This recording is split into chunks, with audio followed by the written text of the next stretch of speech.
Hello दोस्तों, आप सभी का मेरे चैनल डीजी वेदा में एक बार फिर से बहुत बहुत स्वागत है। जैसा कि जानते हो कि दोस्तों कि मेरे चैनल पे फिजिक्स प्लस केमिस्ट्री का वीडियो अपलोड होता है।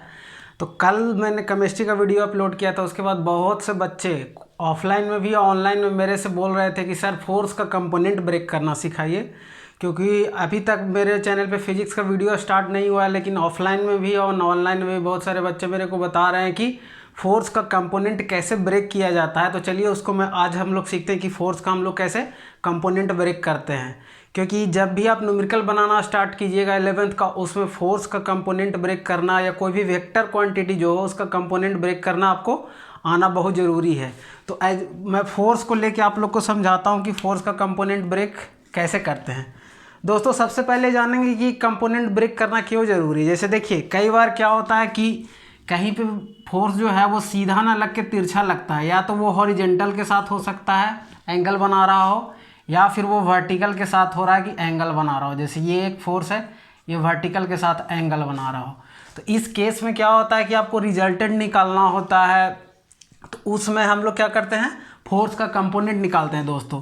तो चलिए सीखते हैं कैसे निकालते हैं। जैसे देखिए, एफ अगर मान लिया ये एफ कोई फोर्स है, हॉरिजेंटल के साथ अगर 30 डिग्री बना रहा हो, तो जो इसके साथ जो हॉरिजॉन्टल के साथ जो कंपोनेंट होगा इसको हम लोग क्या लिखेंगे, F cos theta, F cos theta.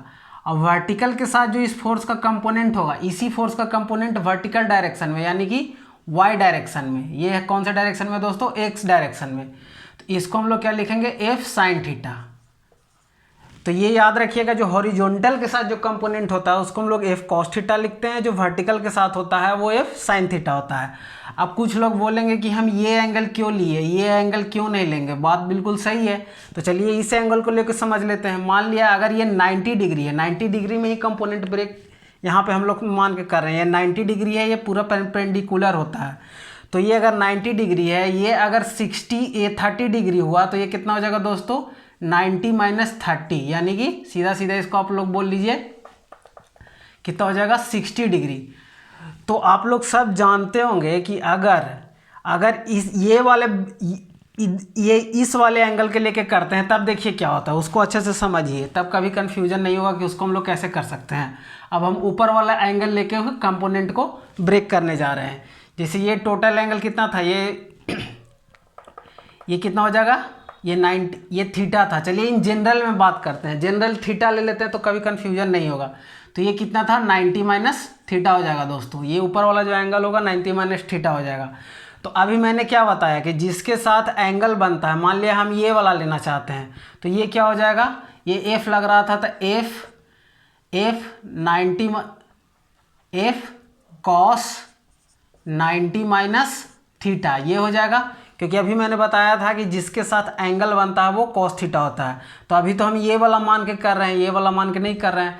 और दूसरे केस में देखिए ये क्या हो जाएगा, एफ साइन 90 माइनस थीटा। तो हम लोग सब जानते होंगे, trigonometry 9th class 10th class में बहुत इजीली आप लोग पढ़े होंगे कि कॉस 90 माइनस थीटा क्या होता है दोस्तों, तो साइन थीटा होता है। तो एक्चुअली हो क्या गया, एफ साइन थीटा जो मैंने पहले बताया था वही हो गया। और साइन 90 माइनस थीटा क्या होता है, कॉस थीटा होता है। तो ये भी क्या हो जाएगा, पहले जैसा कॉस थीटा हो जाएगा। तो इससे प्रूफ होता है कि अगर आपको ये एंगल मानना है तो ये एंगल मानिए, ये मानना है तो ये मानिए, उससे रिजल्ट में कोई फर्क नहीं आने जा रहा है। लेकिन हम लोग सहूलियत के लिए ये मानते हैं, क्योंकि बार बार 90 माइनस थीटा क्या लिखना, जब एक ही रिजल्ट आना है तो हम लोग ये वाला एंगल लेते हैं। तो ये आप लोग को अच्छी तरह से समझ में आ गया होगा कि क्यों हम लोग यही वाला लेते हैं, 90 माइनस थीटा नहीं लेते, ले वो भी सकते हैं, बाकी रिजल्ट दोनों में सेम आएगा। इसी तरीके से अब एक हॉरिजॉन्टल के साथ समझे दोस्तों, अब वर्टिकल के साथ समझते हैं। यहाँ तक अगर कोई कन्फ्यूजन हुआ होगा तो आप कमेंट बॉक्स में पूछिएगा, मैं अगले वीडियो में उसको सॉल्व कर दूंगा। अब बाय द वे कोई वर्टिकल के साथ फोर्स ऐसे बन रहा होगा, एफ लग रहा होगा, तो इसको वर्टिकल कंपोनेंट ब्रेक करेंगे कुछ इस तरह से। देखिए अब ये एंगल क्या होगा, बाय द वे अगर ये थीटा हो गया तो ये क्या हो जाएगा, ये आपका कंपोनेंट हो जाएगा एफ कॉस थीटा। इसका 90 डिग्री में क्या हो जाएगा, एफ साइन थीटा। तो ये भी याद रखिएगा, वर्टिकल में भी वही केस है, इसको ना लेके आप इसको लीजिएगा तब भी बात वही आ जाएगा। ये वाई डायरेक्शन में हो गया और ये एक्स डायरेक्शन में हो गया। तो इसीलिए फोर्स का कंपोनेंट हम लोग ब्रेक करते हैं जिसके साथ एंगल बन रहा हो, जिसके साथ एंगल बन रहा होगा उसके वो वाला क्या होता है दोस्तों, एफ कॉस थीटा होता है और उसके 90 डिग्री में साइन थीटा होता है। अब कुछ लोग कंफ्यूज हो के ये वाला इधर ना करके इधर कर देंगे तो ये गलत हो जाएगा, क्योंकि देखिए ये ऑलरेडी 90 है, ये थीटा है। अभी मैं क्या बताया था कि ये 90 डिग्री के लिए कंपोनेंट हम लोग ब्रेक कर रहे हैं, तो ये 90 से ज़्यादा हो गया तो इधर होने का तो कोई सवाल ही नहीं होता। जब भी होगा तो इधर वाला होगा, क्योंकि ये 90 डिग्री दिख रहा है, 90 डिग्री है भी। बाकी मैं और डिटेल में इसके बारे में जब वेक्टर स्टार्ट करूँगा तो उसमें बताऊँगा कि कैसे होता है। तो ये तो हो गया फोर्स कंपोनेंट हम लोग कैसे ब्रेक करते हैं। ईजिली आप लोग समझ गए होंगे, नहीं समझोगे तो वीडियो बार बार प्ले करके 2-3 बार में इसको समझ लीजिएगा। अब देखिए, अब कुछ लोग बता रहे थे, कुछ लोग पूछ रहे थे कि सर पुली में जो टेंशन और फोर्स का डायरेक्शन है वो कैसे लेते हैं। तो चलिए मैं उसको भी बता देता हूँ। इसमें भी लोगों को बहुत कन्फ्यूजन होता है कि टेंशन किधर लगेगा, किस डायरेक्शन में लगेगा।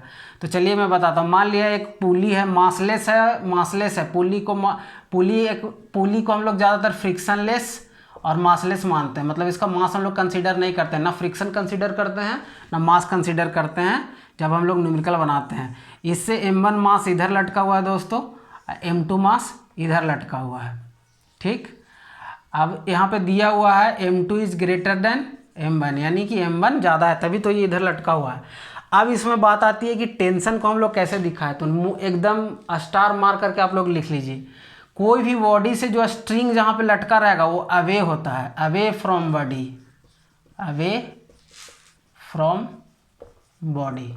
अब यहाँ पे बॉडी क्या है, जैसे देखिए अगर यहाँ पे पुली बॉडी मानिएगा तो इससे अवे में टेंशन लगेगा T। यहाँ पे मास ब्लॉक को बॉडी मानिएगा तो यहाँ पर अवे में लगेगा T, और नीचे में क्या लग रहा होगा दोस्तों, mg लग रहा होगा।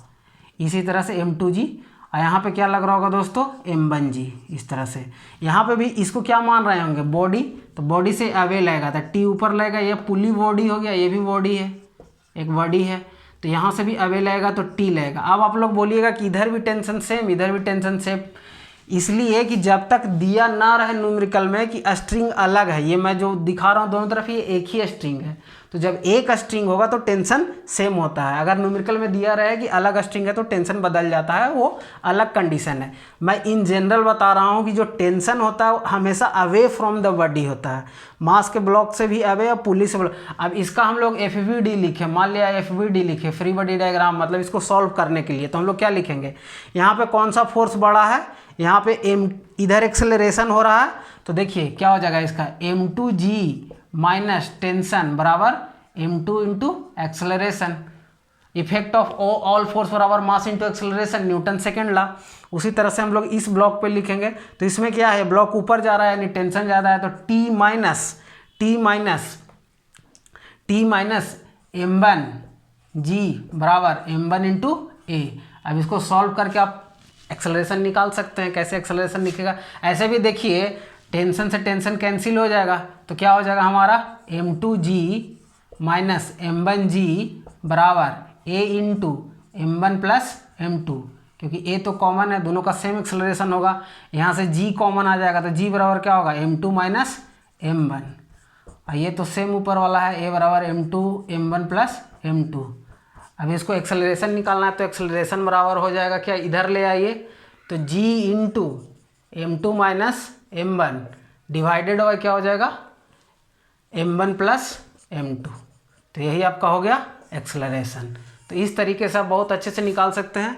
ये तो बात का न्यूमेरिकल हो गया, मैं आगे भी सॉल्व कर दिया, लेकिन आप लोग इतना जान लीजिए कि जो टेंशन लगेगा हमेशा अवे फ्रॉम द बॉडी रहेगा। तो ये टेंशन में बहुत सारा मेरे को क्वेरी आ रहा था कि बता दीजिए सर किस तरह से टेंशन लगेगा, फोर्स का कंपोनेंट किस तरह से ब्रेक होता है, तो वो मैंने बता दिया। और भी अगर इसमें कोई दिक्कत होता है तो आप कमेंट बॉक्स में पूछिए, मेरा टेलीग्राम चैनल डीजी विदा के नाम से बना हुआ है, उसमें भी आप लोग पूछिए। और दोस्तों आप लोग से एक आग्रह है कि प्लीज़ मेरे चैनल को सब्सक्राइब कर लीजिए, दूसरे तक शेयर कीजिए, क्योंकि अभी चैनल जो है स्टार्टिंग फेज में है, और कोई भी चीज़ जब स्टार्टिंग फेज में रहता है तो उसको सपोर्ट की आवश्यकता होती है। तो आप लोग से सपोर्ट का उम्मीद करता हूँ। अगर आप लोग को वीडियो अच्छा लगता हो तो वीडियो को ज़रूर लाइक कीजिए, और अच्छा नहीं लगता हो तो डिसलाइक कीजिए और बताइए कि वीडियो आप लोग को क्यों नहीं अच्छा लगा, कमेंट में बताइए ताकि मैं उसको इम्प्रूव कर सकूं और आप लोगों को फ्री ऑफ कॉस्ट एक अच्छा जो मेरे अंदर नॉलेज है फिजिक्स और केमिस्ट्री का, जो मैं जानता हूं, जितना भी जानता हूं वो हम लोग आपस में मिलके सीख लेंगे। आप भी सीखिएगा, हम भी सीखेंगे। जो ये स्टडी है कभी ख़त्म नहीं होता है, एक सीखने का प्रोसेस होता है। बोला जाता है कि study is a continuous and perpetual process, जो हमेशा चलते रहता है। तो इस तरह से आप लोग दूसरे तक शेयर करते रहिए, जिससे मेरा चैनल थोड़ा ग्रोथ हो, मैं ज़्यादा से ज़्यादा आप लोग को वीडियो प्रोवाइड करा सकूं। तो अगर वीडियो अच्छा लगता हो तो ज़रूर इस वीडियो को लाइक कीजिए और दूसरे तक शेयर भी कीजिए, ताकि चैनल थोड़ा सा ग्रोथ कर सके। तो आप सभी का वीडियो देखने के लिए बहुत बहुत धन्यवाद।